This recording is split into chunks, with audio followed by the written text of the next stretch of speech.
Early started और जनवरी started. जनवरी या मतलब फरवरी जब बोर्ड हो जाता है तब स्टार्ट करते हैं। दोनों में क्या डिफरेंस होता है? अब हम रोड मैप देखते हैं बेटा। सबसे पहला जो चरण होगा है ना, जुलाई अगस्त से अक्टूबर तक का, तुमको आज अपना बहुत अच्छा मेहनत करना है। उस दिन तो करना ही है, लेकिन उस दिन की नींव जो रखी जाएगी वो आज से ही रखी जाएगी। तो ये भ्रम होता है कि पहले बोर्ड्स की तैयारी करेंगे फिर हम सीयूटी की करेंगे। नहीं, बोर्ड्स के बाद तो समय निकल चुका होगा बेटा। हेलो बच्चों, क्या हाल चाल? बढ़िया एकदम। मैं आप सभी का स्वागत करता हूं on this amazing platform of physics वाला। बच्चों, सीवीटी 2027 की घड़ी चालू हो चुकी है। अब आप में से बहुत सारे बच्चे परेशान हैं कि सर हम किस तरीके से उसके लिए तैयारी करें, किस रोड मैप को हम फॉलो करें, क्या वो चीजें हैं जो कि आप बता दो वो हम करें ताकि हम भी अपनी ड्रीम यूनिवर्सिटी तक पहुंच जाएं। तो यस, आप बिल्कुल सही वीडियो तक आए हो बेटा। अगर मैं इस वीडियो में जो जो स्टेप्स बता रहा हूं आप उसको ध्यान से फॉलो करते हो तो आप भी अपनी एक सीट अपने ड्रीम यूनिवर्सिटी में पक्की कर सकते हो। फिर वो चाहे बनारस हिंदू यूनिवर्सिटी हो, बीएचयू हो, डीयू हो, इलाहाबाद यूनिवर्सिटी हो, जेएनयू हो, कोई भी आपके भारत की यूनिवर्सिटी हो, केंद्रीय विश्वविद्यालय हो, है ना। तो उन सब में सिलेक्शन लेने के लिए आपको भी पता है बेटा, कंपटीशन दिन ब दिन बढ़ता जा रहा है। आज का युग वो नहीं है जो रटी रटाई चीजों को पढ़ करके आप यहां पर सिलेक्शन ले सकते हो। दिन ब दिन पेपर का पैटर्न ऐसा बढ़ता जा रहा है कि आपको कॉन्सेप्चुअल स्टडी करनी है, किस तरीके से पढ़नी है, वो आपको बड़ा इंपॉर्टेंट हो जाता है। कई बार आप देखते हो कि कोई बच्चा है वो कम पढ़ता है, यानी 4-5 घंटे ही दिन में पढ़ता है, और कोई बच्चा है जो 8-10 घंटे पढ़ता है। 8-10 घंटे पढ़ने वाला बच्चा सेलेक्ट नहीं होता, लेकिन 4-5 घंटे वाला सेलेक्ट हो जाता है। क्यों सेलेक्ट हुआ? उसने स्मार्ट स्टडी की। तो आज के इस वीडियो में हम उन्हीं स्मार्ट हैक्स का बात करेंगे बेटा, जिनकी मदद से अगर आप भी उसको फॉलो करते हो तो आप अपने ड्रीम यूनिवर्सिटी तक पहुंच सकते हो। और कंप्लीट स्ट्रेटेजी हम देखेंगे। आप में से प्यारे प्यारे बच्चे, बहुत सारे क्लास 12 के बच्चे होंगे, बहुत सारे ड्रॉपर भी होंगे, तो सारे बच्चों के लिए ये वीडियो हेल्पफुल होने वाली है, क्योंकि हम इस वीडियो में पूरी कंप्लीट स्ट्रेटेजी की बात करेंगे। ठीक है, मतलब जीरो टू हीरो तुम्हें बनाने वाली बात है। और इस वीडियो को पूरा देखना बेटा, बिल्कुल भी स्किप मत करना। भले ही आप इसको 2x पे देख लो, लेकिन पूरा देखना, आपको बहुत हेल्प मिलेगा। बहुत अच्छे से एक तरीके का क्लियर क्रिस्प आइडिया मिलेगा कि किस तरीके से आपको अपनी प्रिपरेशन यात्रा को शुरुआत करनी है और किस तरीके से उसको राह बनानी है, उसी पथ पर आगे चलते जाना है। ठीक है, तो चलो स्टार्ट करते हैं इस ब्यूटीफुल से सेशन को बिना किसी देरी के बेटा। ठीक है, और स्टार्ट करेंगे इस सेशन को, जिसमें हम सीवीटी 2027 के लिए कंप्लीट स्ट्रेटेजी जानेंगे कि क्या पाथ आपको फॉलो करने हैं। और ट्रस्ट मी बेटा, इसी तरीके के पाथ हमने लास्ट ईयर भी बहुत सारे बच्चों को दिया था। उसमें से हजारों बच्चे जो है सेलेक्ट हुए हैं, है ना, टॉप यूनिवर्सिटीज में। रिजल्ट सेलिब्रेशन भी इस चैनल पर पड़ा हुआ है, आप जाकर के देख सकते हो। हर एक बच्चे ने, है ना, इस तरीके से चीजों को बोला है और अप्रिशिएट किया है काफी सारा इस प्लेटफॉर्म को। तो आप आंख बंद करके इतना भरोसा कर सकते हो बेटा। अगर आप सीयूटी के थ्रू टॉप यूनिवर्सिटीज से अपने ग्रेजुएशन को करना चाहते हो, बीए, बीएससी, बीकॉम, तो आप इस स्ट्रेटेजी को फॉलो कर सकते हो। अभी टाइम है, सही टाइम पर शुरुआत करना बहुत जरूरी होता है। तो चलो स्टार्ट करते हैं बिना किसी देरी के बेटा। सबसे पहले हम बात करेंगे बेटा, है ना, 2027, आज की तैयारी कल की सफलता, है ना। मतलब हम प्रिपरेशन किस तरीके से करेंगे। सीवीटी में आपकी जो परसेंटाइल है वो परीक्षा के दिन नहीं बल्कि आज तय होती है। जी हाँ, बहुत सारे बच्चों का ऐसा सोचना होता है बेटा कि जब हम एग्जाम देंगे उस दिन मेरा पेपर कैसा जाएगा उस पर मेरी परसेंटाइल डिपेंड होगी, उसी हिसाब से कॉलेज मिलेगा। अबे तुम्हारी परसेंटाइल आज तय हो रही है, क्योंकि तुम मेहनत तो आज कर रहे हो ना। जो तुम मेहनत आज करोगे वही तो परफॉर्म करोगे जाकर के एग्जाम दिन में, एग्जाम के डे में। तो तुमको आज अपना बहुत अच्छा मेहनत करना है।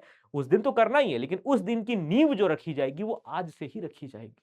तो आज से ही आपका सीवीटी का एग्जाम स्टार्ट हो रहा है, ये चीज आप अपने दिमाग में बैठा लो भैया।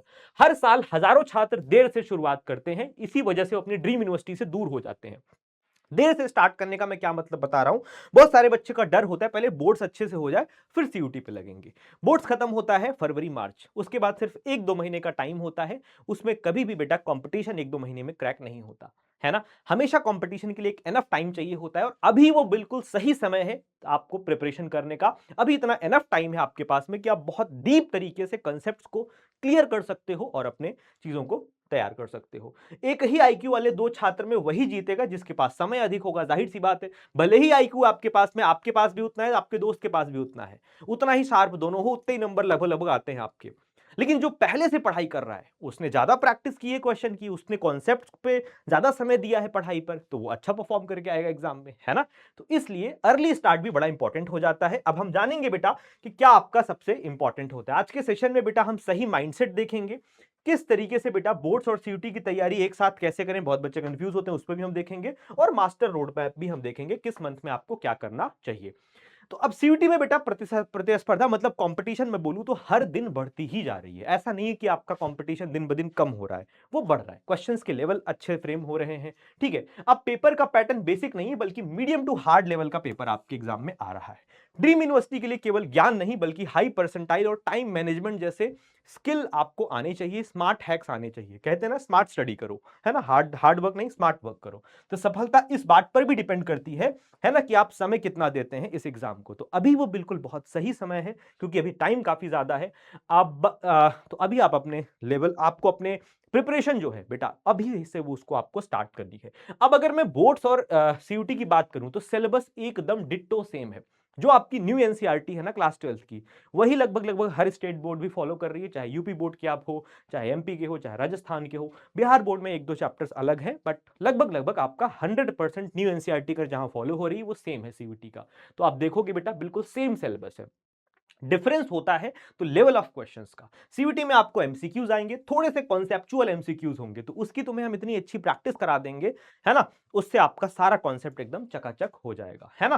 तो ये भ्रम होता है कि पहले बोर्ड्स की तैयारी करेंगे फिर हम सीयूटी के करेंगे, नहीं, बोर्ड्स के बाद तो समय निकल चुका होगा बेटा, ठीक है। दोनों का सिलेबस एक ही है, साथ ही साथ आपको एमसीक्यूज की प्रैक्टिस करनी है। बोर्ड्स की आप कहीं से भी तैयारी कर रहे हो, उसके साथ साथ अच्छे लेवल के एमसीक्यूज की प्रैक्टिस करो। या अगर आप सीयूटी के बैच लिए हैं हमारा प्रवेश बेटा, जो कि भी रिसेंटली लॉन्च हुआ है, तो आप उसमें बेटा तो हम ऑलरेडी आपको बहुत सारे क्वेश्चंस ऐसे ऐसे करा ही देंगे जिससे आप सीयूटी में टॉप यूनिवर्सिटी में पहुंच सकते हो। और बहुत सारे बच्चे लास्ट ईयर पहुंचे भी हैं, है ना, इस तरीके से आप भी पहुंच सकते हो। तैयारी के बाद छोड़ने में अंत में भारी तनाव होता है, गेस वर्क, तुक्केबाजी का सहारा लेना पड़ता है। अगर अभी आप तैयारी नहीं करोगे बाद में तुक्का मार के आओगे एग्जाम में, पता नहीं कितना सही होगा कितना गलत होगा। गलत होगा तो जो सही नंबर होंगे उसमें तुम्हारे नंबर कट जाएंगे, नेगेटिव मार्किंग हो जाएगी, है ना। तो स्मार्ट छात्र जो होते हैं वो 12th के सब्जेक्टिव के साथ साथ आपको पैरेलल तरीके से एमसीक्यूज की प्रैक्टिस करते रहते हैं ताकि सीयूटी की नींव बहुत मजबूत होती रहे।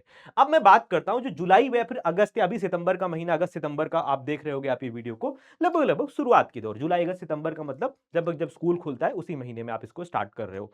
अर्ली स्टार्टेड और जनवरी स्टार्टेड, जनवरी या मतलब फरवरी जब बोर्ड्स हो जाता है तब स्टार्ट करते हैं। दोनों में क्या डिफरेंस होता है मैं आपको बहुत क्लियरली बता रहा हूं और आप इसको फॉलो करिएगा बेटा। जो सबसे पहले स्टार्ट करते हैं रिवीजन में बेटा, मल्टीपल रिवीजन ये कर पाएंगे क्योंकि दिसंबर तक पूरा सीयूटी पढ़ चुके होंगे, बोर्ड्स भी सेम सिलेबस से पढ़ चुके होंगे। जनवरी वाला बच्चा सबसे पहली बार सीयूटी लेवल के क्वेश्चंस करेगा तो पीछे होगा, इसने दिसंबर तक खूब प्रैक्टिस कर ली है अर्ली वाले ने, तो यहां पर समय नहीं होगा बल्कि ये जीत जाएगा। यहां पर शांति और आत्मविश्वास रहेगा क्योंकि पहले सारे क्वेश्चन सिलेबस इसने कंप्लीट कर रखा है। यहां वाले बच्चे डिप्रेशन और एंजाइटी में परेशान रहेंगे। एक्यूरेसी फास्ट होगी, यहां पर सिलेबस में उलझाव होगा क्योंकि जल्दी एक बार जब गिरेगा सारा सिलेबस तो दिक्कत होगा। यहां पर रेस जीत जाएगा बच्चा और यहां पर कम परसेंटाइल आने के चांसेस हैं। तो आपको भी बिल्कुल सही समय है, अर्ली स्टार्ट करना है सो दैट आप भी अपने एग्जाम में बहुत अच्छा परफॉर्म करो बेटा। मॉक टेस्ट की बहुत अच्छी प्रैक्टिस करनी है क्योंकि सीबीटी मोड में टेस्ट होता है। कई सारे बच्चों भी जब रिजल्ट टेलीविजन में आए थे उनका भी यही कहना था कि हमने मॉक टेस्ट खूब सारे दिए हैं। थ्योरी आपने पढ़ ली, आपने क्वेश्चंस प्रैक्टिस जब तक नहीं करोगे तब तक आपका कुछ नहीं होना है। और हमारे ऐप में भी बहुत सारे मॉक टेस्ट के फॉर्म में ही टेस्ट होते रहते हैं सारे, तो उनको आपको बहुत डेडिकेटली बेटा देना है, उसमें पार्ट लेना है। और मॉक टेस्ट जितना आप दोगे उतना इस टेस्ट से आप फ्रेंडली होगे, उतना ही आप सिलेक्शन के करीब जाओगे। कहते हैं ना बिना अभ्यास के कुछ नहीं होता। आपने थ्योरी पढ़ ली लेकिन जब तक आप अभ्यास नहीं करोगे तब तक आप उस एग्जाम के करीब नहीं जाओगे। तो आपको खूब सारे मैक टेस्ट लगाने हैं बेटा, है ना। पहले चरण, अब हम रोड मैप देखते हैं बेटा। सबसे पहला जो चरण होगा, है ना, जुलाई अगस्त से अक्टूबर तक का, इसमें आपको 11th के कुछ छोटे छोटे बेसिक्स को स्ट्रॉन्ग करना है। जैसे ऑर्गेनिक केमिस्ट्री का हो गया, जीओसी हो गया, फिजिकल केमिस्ट्री में कुछ न्यूमेरिकल्स हो गए, इनऑर्गेनिक में पीरियोडिक टेबल हो गया। बेसिक बेसिक कौन, मैं केमिस्ट्री का बता रहा हूं, ऐसे हर सब्जेक्ट का बेसिक यूज होता होगा 11th का 12th में, तो उसको आपको बहुत ध्यानपूर्वक रिवाइज करना है। सितंबर से अक्टूबर में 12th का सिलेबस स्टार्ट करो और अच्छे से पूरा अपना कंप्लीट करो, है ना। पर फंडामेंटल को अच्छे से स्ट्रॉन्ग करो, बेसिक्स को स्ट्रॉन्ग करो, सीयूटी के लिए जो ज्यादा जरूरी है उस पर ध्यान दो। उसके बाद चरण 2 जो आता है नवंबर दिसंबर तक आप टारगेट रखो बेटा कि सीयूटी का सिलेबस आप पूरा कंप्लीट कर दो, क्योंकि जो बोर्ड्स वाले बच्चे हैं उनके लिए भी फायदेमंद है, वो भी मल्टीपल रिवीजन कर पाएंगे। और जो ड्रॉपर बच्चे हैं और जो बोर्ड्स के बच्चे हैं उनको तो बोर्ड्स एग्जाम भी होगा जनवरी में, तो उनके लिए सबसे बेनिफिशियल होगा कि आप दिसंबर तक पूरा सीयूटी को बहुत अच्छे तरीके से बेटा खत्म कर दें। चलो, जनवरी में आपको फुल रिवीजन हो जाएगा, उसके बाद आपको कंप्लीटली बेटा फरवरी से परीक्षा तक जो है आपका फरवरी में बहुत अच्छे से रिवीजन करना है, बोर्ड्स को मैनेज करना है क्योंकि द बोर्ड एग्जाम आपका आ चुका होगा। मार्च और उसके बाद कोई टॉपिक नया नहीं पढ़ना है, सीयूटी में जो आपने पहले से सारी चीजें पढ़ रखी थी उन्हीं का रिवीजन करना है और खूब सारे मॉक्स लगाने हैं मार्च के महीने में। अच्छा जी, उसके बाद में ड्रीम यूनिवर्सिटी आपका इंतजार कर रही है। जल्दी शुरुआत करोगे बेटा तो आप तनाव मुक्त रहोगे और बहुत अच्छे तरीके से अपनी तैयारी को कर सकते हो और मुस्कुराते मुस्कुराते आप अपनी ड्रीम यूनिवर्सिटी तक पहुंच सकते हो। तो ये थी वो कंप्लीट वीडियो की स्ट्रेटेजी। अगर आप इस मेरी बातों को फॉलो करते हो तो डेफिनेटली आप भी अपने एग्जाम में एक सीट पक्की कर सकते हो। तो कुछ भी अगर आपके डाउट हो तो प्लीज आप वो कमेंट बॉक्स में टाइप करना बेटा। This is all from my side. Lots of love. Thank you so much. Bye bye.